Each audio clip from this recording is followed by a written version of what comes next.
सात संगत जी, प्यार से कहेंगे निरंकार जी। सात संगत जी, सबसे बड़ा विजेता कौन?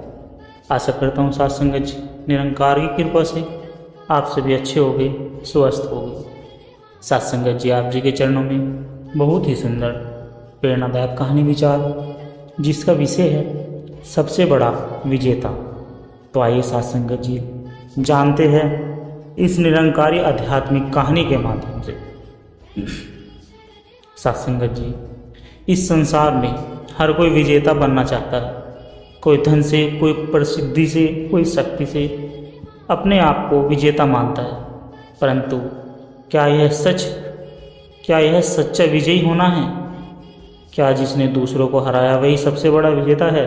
नहीं सात संगत जी, निरंकारी विचारधारा यह कहती है कि जो अपने अहंकार, लोभ, क्रोध, मोह और अज्ञान पर विजय पा ले वही सच्चा विजेता होता है। सात संगत जी, इस निरंकारी आध्यात्मिक यात्रा में आज हम आपको बताएंगे एक ऐसे इंसान की कहानी जो साधारण जीवन जीते हुए भी सबसे बड़ा विजेता बन गया, लेकिन न धन से, न यश से, न ताकत से, बल्कि ज्ञान, भक्ति और सेवा से। तो चलिए सात संगत जी, रतनपुरी एक छोटा सा सुंदर गांव था, जहां हर किसी की एक दूसरे से मेल जोल थी।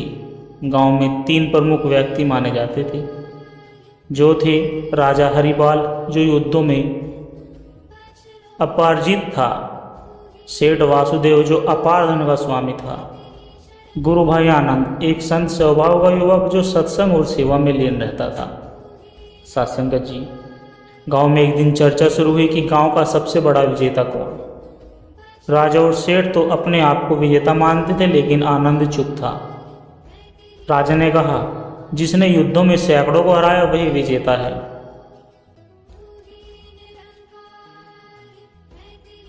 सेठ बोला, जिसके पास इतनी धन दौलत है कि आने वाली 7 पीढ़ियां भी सुख से जी ले वही विजेता है। परंतु गांव का एक वृद्ध संत, जिसका नाम बाबा शांतिदास था, वे बोले कि विजेता वो है जो खुद को जीत ले, और उन्हें एक प्रतियोगिता की घोषणा की, आध्यात्मिक विजयी परीक्षा।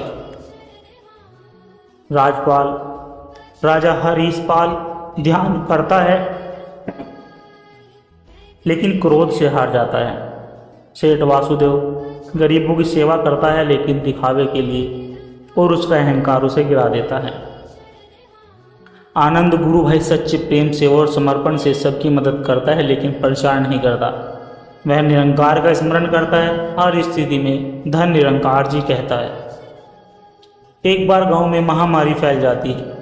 राजा डर से महल में छिप जाता है, सेठ नगर छोड़कर भाग जाता है, लेकिन आनंद गुरु भाई पूरे गांव में सेवा करता है, बीमारों की देखभाल करता है, भूखों को भोजन कराता है, और हर व्यक्ति से यही कहता है कि ध्यान निरंकार पर लगाओ, यही सच्चा उपचार है। सात संगत जी, बाबा शांतिदास सबको एकत्रित करते हैं और पूछते हैं किसने अपने अंदर के शत्रुओं पर विजय पाई। राजा स्वीकार करता है, मैं खुद के क्रोध से हार गया। सेठ कहता है, मैं लोभ से जीत नहीं पाया। आनंद मौन रहता है। बाबा मुस्कुराते और कहते हैं, जिसने उत्तर नहीं दिया वही सबसे बड़ा विजेता है, क्योंकि उसका अहंकार मर चुका है। गांव एक स्वर में कहता है, गुरु भाई आनंद ही सबसे बड़ा विजेता है। सात संगत जी, बाबा शांतिदास कहते हैं, जो निरंकार को जानता है वो अपने मन को जीत लेता है, जो सेवा करता है वो संसार को जीत लेता है, और जो अहंकार छोड़ देता है वही परमात्मा का प्रिय बनता है। और सात संगत जी, यही होता है सच्चे विजेता, जो खुद को जीत ले। सात संगत जी, सच्चे विजेता वही नहीं जो दूसरों को हराए, बल्कि वह है जो अपने मन की विकृतियों से लड़कर खुद को शांत बना ले, जो निरंकार को जानकर उनके रंग में रंग जाए, जो हर हाल में तू ही निरंकार, मैं तेरी शरणाह, मैनू बख्श लो कहकर आगे बढ़ता जाए। सात संगत जी, सच्चा विजेता वह है जो सत्य, सेवा और संतोष से जुड़ा हो। सात संगत जी, राजस्थान की वीरान धरती पर एक छोटे से कस्बे में, जिसका नाम भवानीपुर था, एक साधारण किसान परिवार में रामवीर नाम का एक बच्चा जन्मा। उसके पास न कोई संपत्ति थी न ही कोई उच्च शिक्षा, लेकिन उसके पास एक चीज़ थी और वह थी गहरी आस्था और परमात्मा का बोध। उसने छोटी उम्र से ही अपने दादा से सत्संग जाना और बचपन से निरंकार को ही अपना साथी माना था। रामवीर खेत में काम करता, दूसरों की मदद करता और हर किसी से बस एक ही बात कहता कि जो निरंकार से जुड़ गया वही विजेता है। गांव के लोग उसका मजाक उड़ाते, कौन सा विजेता, कैसा विजेता, ना पास पैसा ना बड़ा घर। लेकिन रामवीर शांत रहता, मुस्कुराता और सेवा करता। सत्संगत जी एक दिन अकाल पड़ा, सारी फसलें बर्बाद हो गई। गांव के बहुत से लोग शहर की ओर भाग गए, लेकिन रामवीर ने यह अकाल बाहर नहीं अंदर है। रामवीर ने कहा, यह अकाल बाहर नहीं अंदर है। मन का विश्वास खत्म हो जाए वही सच्चा अकाल है। उसकी पत्नी रो पड़ी, क्या हम भूखे मर जाएंगे? रामवीर बोला, अगर विश्वास जीवित है तो कुछ भी मरेगा नहीं। वह हर सुबह खेत में जाता, सूखी जमीन को देखता और फिर तू ही निरंकार, मैं तेरी शरणा, मैनू बख्श लो कहकर मिट्टी को प्रणाम करता। लोग हंसते, पानी नहीं है फिर भी खेत में क्यों जाता है? वह कहता, अगर भूमि को छोड़ दूं तो परमात्मा से आशा कैसे रखूं? सत्संगत जी एक दिन गांव में एक संत आए जिनका नाम बाबा बाल मुकुंद था। उन्होंने सत्संग रखा। गांव में भीड़ कम थी, लेकिन रामवीर अपने परिवार समेत सबसे आगे बैठा। बाबा ने सत्संग में कहा कि जिसने परिस्थितियों को नहीं स्वयं को जीता वही परमात्मा का वीर है। सत्संगत जी सत्संग के अंत में बाबा ने एक प्रश्न पूछा कि यहाँ सबसे बड़ा विजेता कौन है? सत्संगत जी लोग चुप रहे। बाबा मुस्कुराए और बोले, जिसने इस अकाल में भी भूमि को छोड़ा नहीं, निरंकार से विश्वास तोड़ा नहीं, वही सबसे बड़ा और सच्चा विजेता है। सत्संगत जी अगले ही महीने रणवीर का घर जल गया। आग बुझाने को पानी भी नहीं था। लोग कहने लगे, अब तो यह भी हारा। परंतु रामवीर राग को उठाता और कहता, जिसका सब जल गया उसके पास परमात्मा के सिवाय कुछ नहीं बचा और वही सबसे कीमती चीज है। सत्संगत जी गांव का एक नौजवान रघुवीर, जो पहले रामवीर को पागल समझता था, अब उसकी सेवा में लग गया और कहने लगा, चाचा आपने सब कुछ खो दिया फिर भी हार नहीं मानी। सत्संगत जी रामवीर बोला, रघु जब तक परमात्मा साथ है तब तक मैं हारा नहीं और न ही कभी हारूंगा। साल बीत गया, अकाल समाप्त हुआ। जिन्होंने गांव छोड़ा था वे लौट आए। रामवीर वहीं था, मुस्कुराता, सेवा करता, सत्संग गाता। अब उसके खेत फिर लहलहा रहे थे। सत्संगत जी बाल मुकुंद फिर आए। इस बार सत्संग में भीड़ थी। बाबा ने सबके सामने कहा, आज हम जिसको देख रहे हैं सत्संगत जी, वह केवल एक किसान नहीं, वह अध्यात्म का योद्धा है। रामवीर तू सबसे बड़ा विजेता है। सत्संगत जी लोगों ने पूछा, तुमने कैसे इतनी विपत्तियों को सहा? रामवीर ने उत्तर दिया, मैंने खुद को नहीं सहा, मैंने निरंकार को सब सौंप दिया था। जो खुद लड़ता है वो थक जाता है, जो परमात्मा को आगे करता है वही विजेता कहलाता है। सत्संगत जी रघुवीर अब बड़ा हो गया था। उसने गांव में स्कूल खोला जिसका नाम उसने विजय विद्या मंदिर रखा और उसमें पहला पाठ यही था कि परमात्मा से जुड़ाव ही सच्ची जीत है। सत्संगत जी रामवीर के जीवन ने साबित कर दिया कि विजय न तलवार से होती है न तिजोरी से, बल्कि आत्मविश्वास से व भक्ति और निरंकार में समर्पण से होती है। जो हर हाल में परमात्मा का शुक्र मना ले, जो हालात से नहीं हालात बनाने वाले से जुड़ जाए, वही बनता है सबसे बड़ा विजेता। सत्संगत जी किसी समय की बात है। सत्संगत जी सुंदरनगर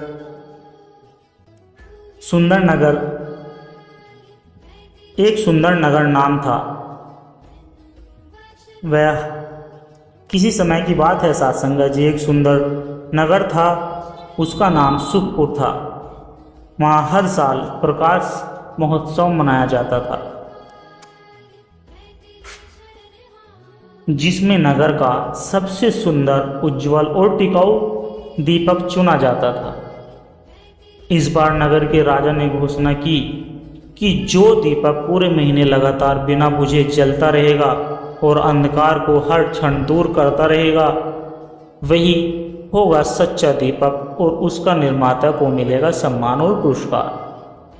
साथ संगत जी, सारी नगरी में हलचल मच गई। हर कोई अपने अपने दीपक बनाकर लाया, सोने का, चांदी का, कांच का, रंग बिरंगा, कलात्मक।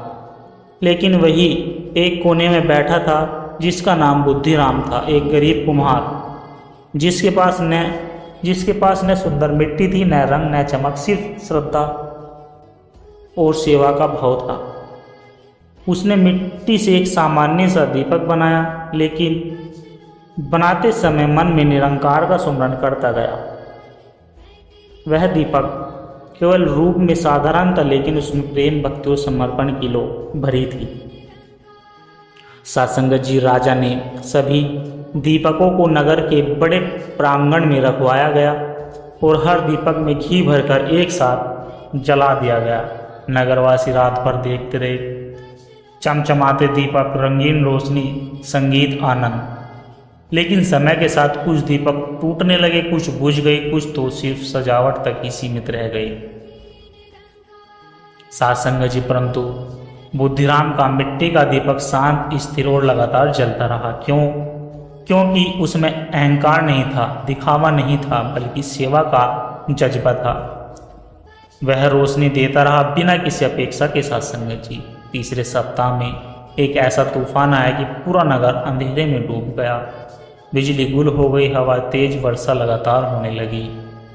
नगर के सारे दीपक बुझ गए। राजा परेशान हो गया, नगरवासी भयभीत होने लगे। सासंगत जी, लेकिन एक कोने में अभी भी एक दीपक जल रहा था, बिना डगमगाए, बिना रुके, और वह दीपक बुद्धिराम कुम्हार का था। राजा स्वयं उस दीपक के पास गया और पूछा, तू कैसे जल रहा है? दीपक से आवाज आई, सासंगत जी, मैं स्वयं नहीं जल रहा, मेरे अंदर भक्त का प्रेम जल रहा है, जिसमें परमात्मा का नाम है, सेवा है, समर्पण है। यह सुनकर राजा स्तब्ध रह गया। सासंगत जी, अगले दिन राजा ने सभा बुलाई और कहा, हमने अब तक सौंदर्य को, चमक को और दिखावे को ही विजय मान लिया था, लेकिन आज मैंने जाना कि सच्चा प्रकाश दिखावे में नहीं, समर्पण में है। बुद्धिराम को दरबार में बुलाया गया। वह नर्मता से आया। सासंगत जी सिर झुकाकर बोला, महाराज, दीपक तो साधन है, लेकिन शक्ति तो उस परम प्रकाश की है जो निरंकार से आती है। जो सेवा से जुड़ता है उसका दीपक कभी नहीं बुझता। सासंगत जी, राजा ने बुद्धिराम से प्रार्थना की कि हमें सिखाओ ये दीपक जलाने की कला कैसे जलाते हो। बुद्धिराम बोला, दीपक जलाना आसान है, लेकिन उसे बुझने न देना कठिन।